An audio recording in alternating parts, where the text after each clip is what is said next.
Hello and welcome back to Attacking Third, a CBS Sports Soccer podcast. We are so pleased to have player interviews to go along with all of our team-by-team previews ahead of the 2022 season.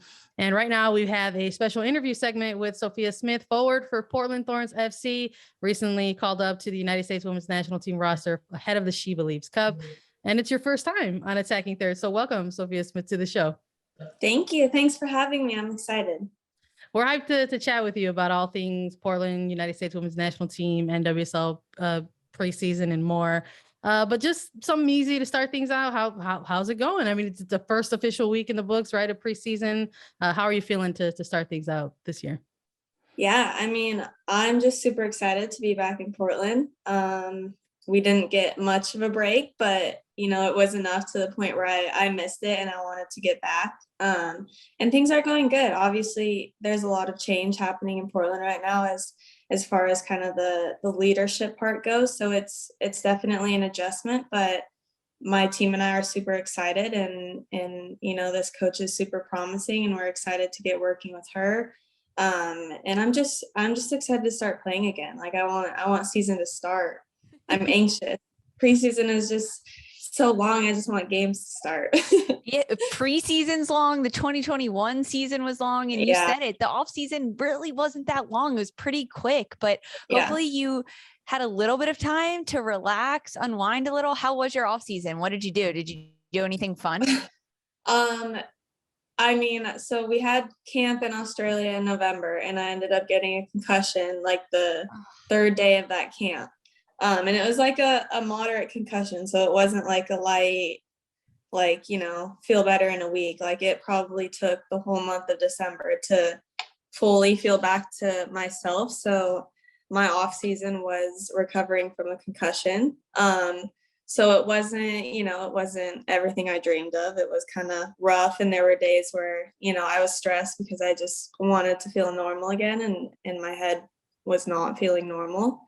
But I got to be at home in Colorado with family during that time, which was super, super nice because I rarely get to go home, let alone spend more than 3 days at home.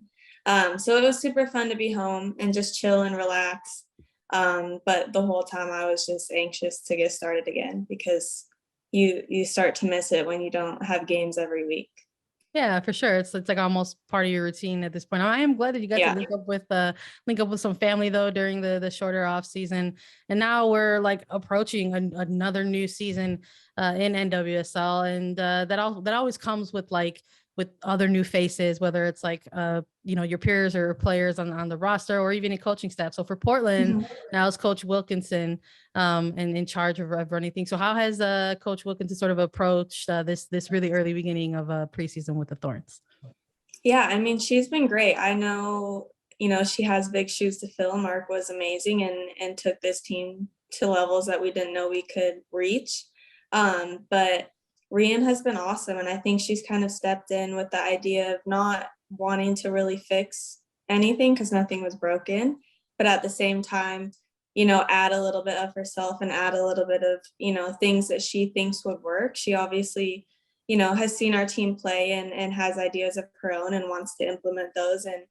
And it's really exciting to kind of obviously build off of what we did last season, but at the same time, kind of start something new and try new things with this group, because I think it's a group that could be really special. And I think that she's going to help make that happen. It's a benefit to get a new coach and a new female coach, right? I know Mark Parsons was fantastic, and he was, right? But with Wilkinson being there, she does provide new looks and new takes on things, which is really refreshing. Is there anything that already in just a few days of preseason you've had with her that you're noticing she puts a bigger emphasis on than Mark did, or something that she keeps repeating, or different stylistic things that you've noticed in her coaching tactics so far?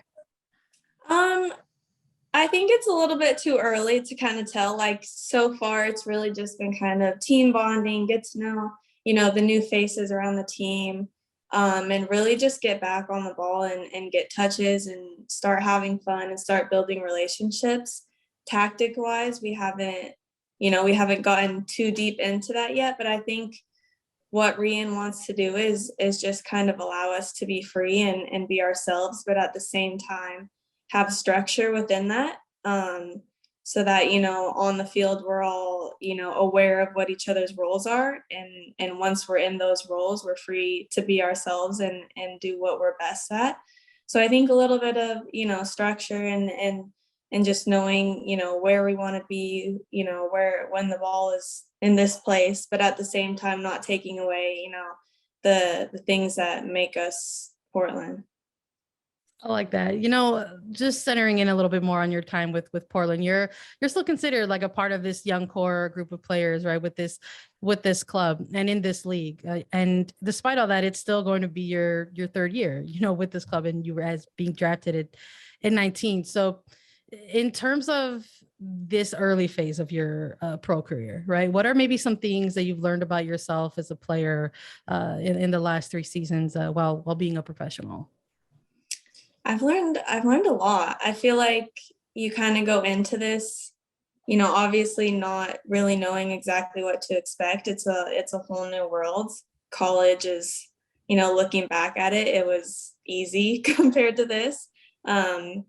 And then going into the NWSL, I think you realize so many things and how challenging it is to be a professional athlete. And I think the biggest thing I've realized is it's not just, you know, what you're doing on the field. It's literally your whole life. It's what are you doing outside of it to prepare to, you know, as far as nutrition goes, like recovery, your mental state, like all of those things are all equally important and contribute to what you're producing on the field. And I think for me, you know, coming from Stanford, it was a lot of, you know, show up to practice and, you know, train, get better. But then after that, you know, it's school, it's a social, like it's all these other things that you kind of, you know, you're putting energy into lots of different things. But then, you know, you get to be a professional and it's like, this is the thing, this is the one thing, and everything in your life goes into this. And personally, I love it. I feel like it's the life I was meant to live. I'm not like a big, you know, partier social person. I'm like soccer. And when I'm done with soccer, I'm like recover, rest, chill, do nothing, and then repeat. Like that's my life. And I absolutely love it because I wouldn't want to be doing anything else.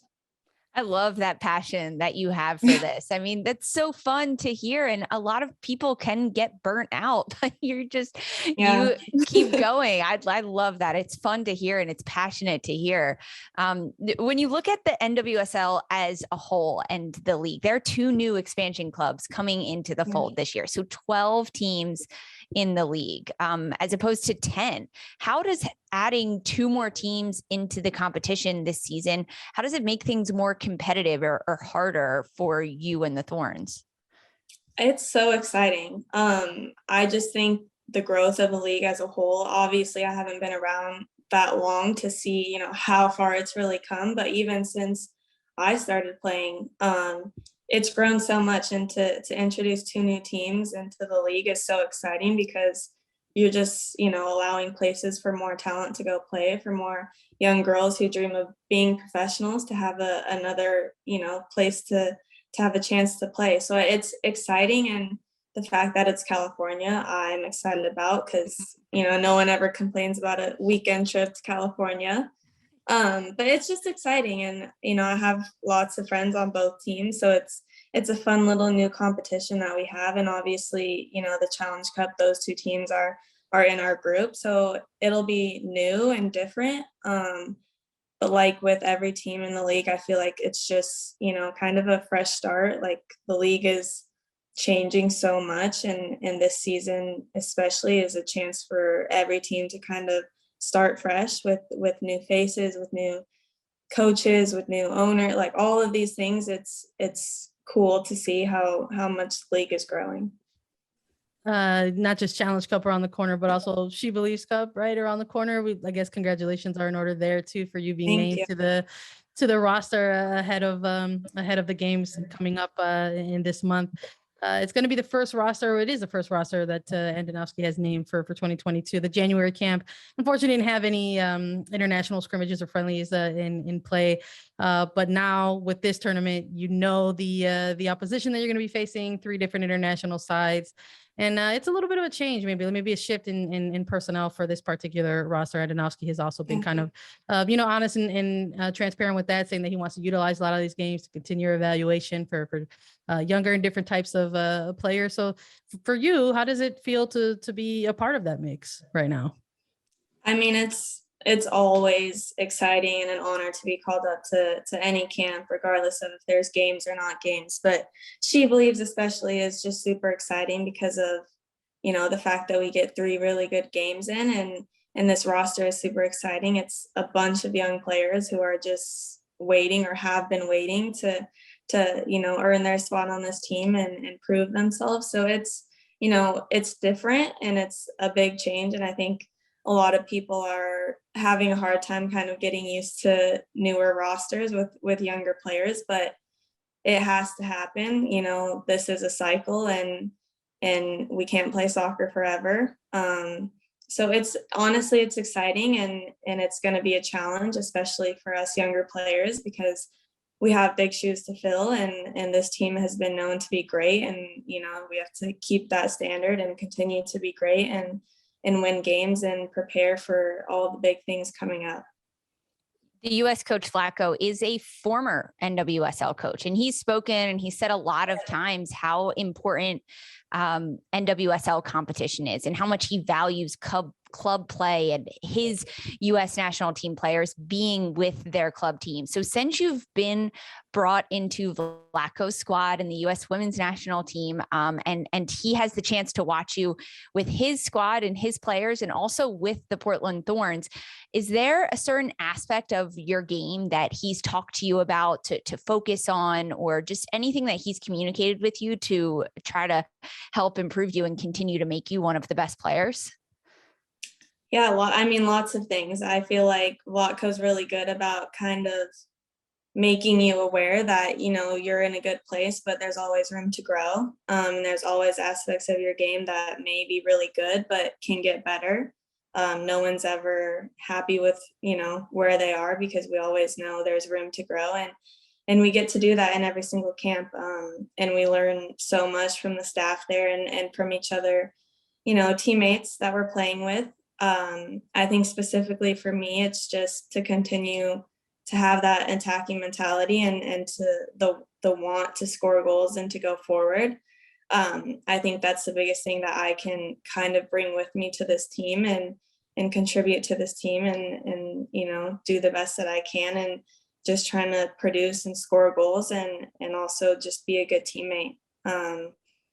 But I mean, there's always a lot of things that I know I need to work on and get better at. And I get to do that every day in camp, every day here in Portland. And that's, part of the fun about being a professional athlete.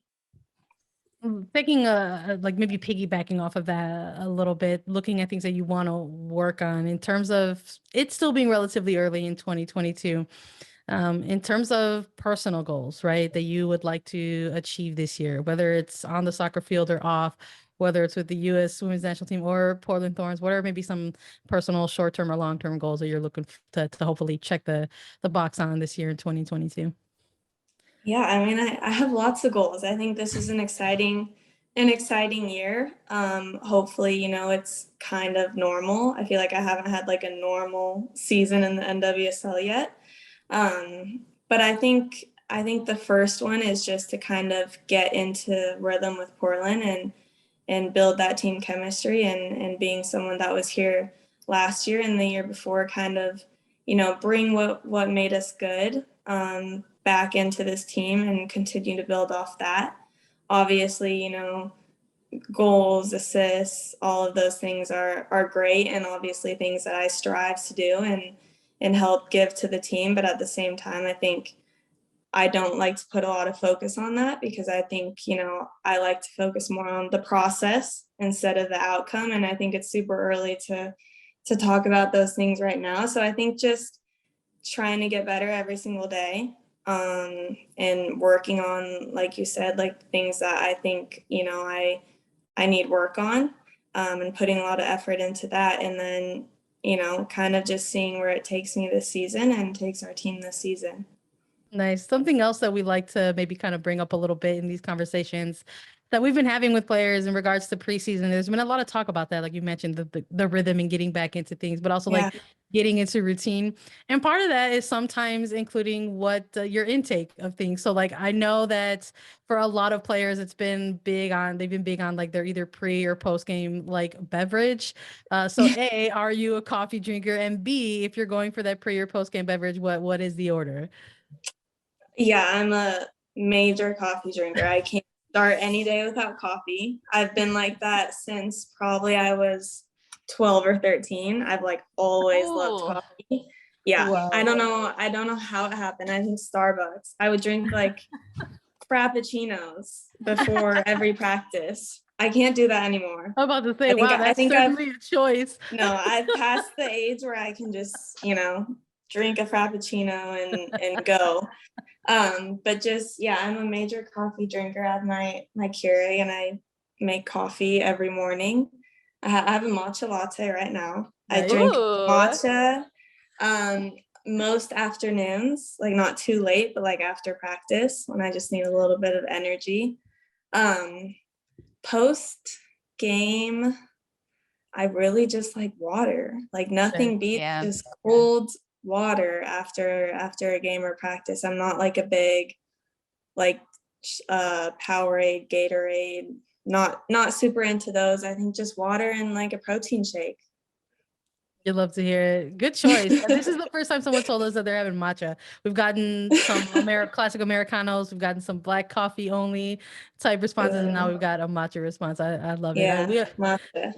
We always like to thank our listeners for joining us towards the end of these episodes. So thank you everyone for joining along on the interview here with Sophia Smith. Sophia, thank you for joining us. Good luck in the 2022 season.